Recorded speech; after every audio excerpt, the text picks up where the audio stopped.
Do the Knicks have enough magic left in them to become the 14th team in NBA history to overcome a 3-1 deficit in a best-of-7 series?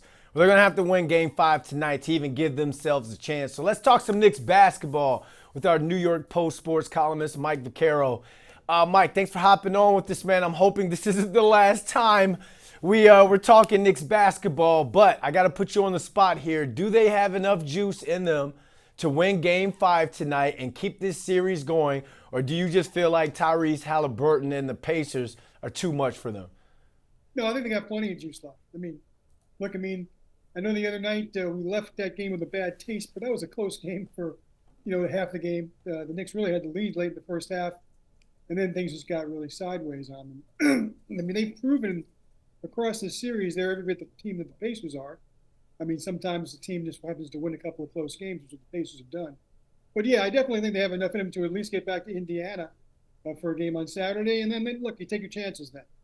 I think it would really leave a bad taste in everybody's mouth, including the players, especially the players, if they were not able to at least extend the season on home court today. And I expect them to do that, actually.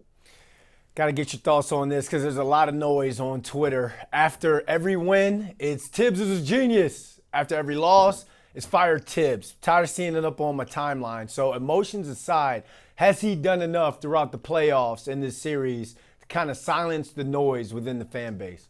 Yeah, let me be pretty clear about this, Brandon. To fire Tom Thibodeau right now would be lunacy. All right, this is a guy who's people have a lot of short memories around here. You forget what it was like around here, just how profoundly dysfunctional the Knicks were until he showed up. Not just they were a losing team, they were an embarrassing team. He's not only made them winners, he's made them professional.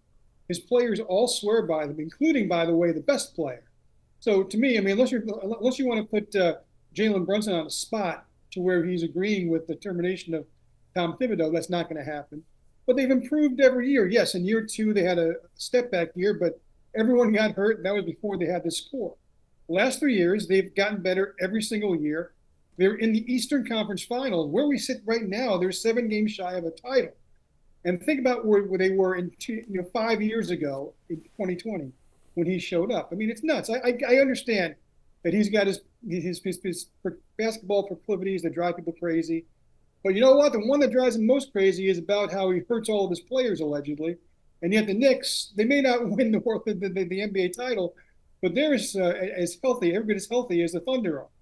And every bit as healthy as the Pacers, and they've done it by doing it Tibbs' way. I guess you can never get inside the mind of an owner, and ultimately it would be James Dolan's call what to do with Thibodeau going forward. But remember, he hasn't even coached one game of his 3-year extension yet. I get it. If you want to put him on the griddle next year, because then that'll be year 6, and suddenly maybe you want to know if he can take him to a certain level. I understand that. But if you're going to fire him after taking him to the Eastern Conference Finals, you deserve whatever comes after that.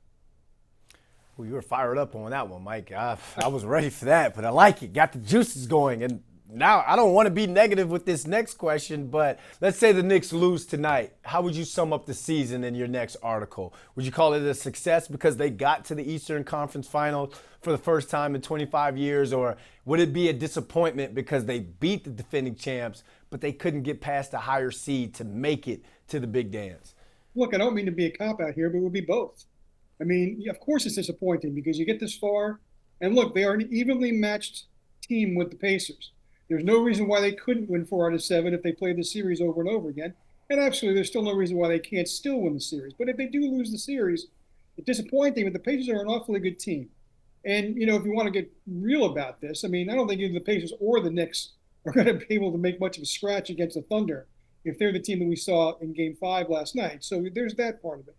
But I think it's a balance. Except you can't tell me that the people that swarmed New York City 2 weeks ago after they beat the Celtics, you can't tell me that those people would call this a disappointment. They've had a bad time watching these Knicks play. I just don't believe it. Look, I think part of it is this is the world we live in now, Brandon. Every game in every sport is treated like an NFL game. NFL games, obviously there's only 17 of them. So every one of them we break down to within an inch of their lives every week, and it's understandable because every game is that important. But we started to do that with basketball, baseball, and hockey, and to me that's dangerous because it saps every last bit of enjoyment out of watching the bigger picture. And to me, if you're a Knicks fan, I can't understand how you would possibly have had anything but joy watching this journey. 51 wins in the regular season, 2 playoff series victories, including one over the Celtics, by the way, that they had no business winning, according to every expert, including myself.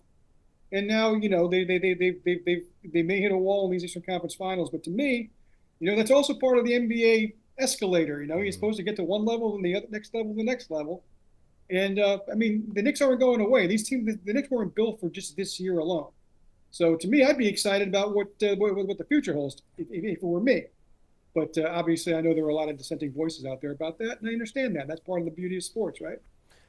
Well, Mike, I'm hoping they win tonight, so they can continue to keep the series going. But if they win tonight, that means we get to keep doing these with you, my man. Sign me up for that.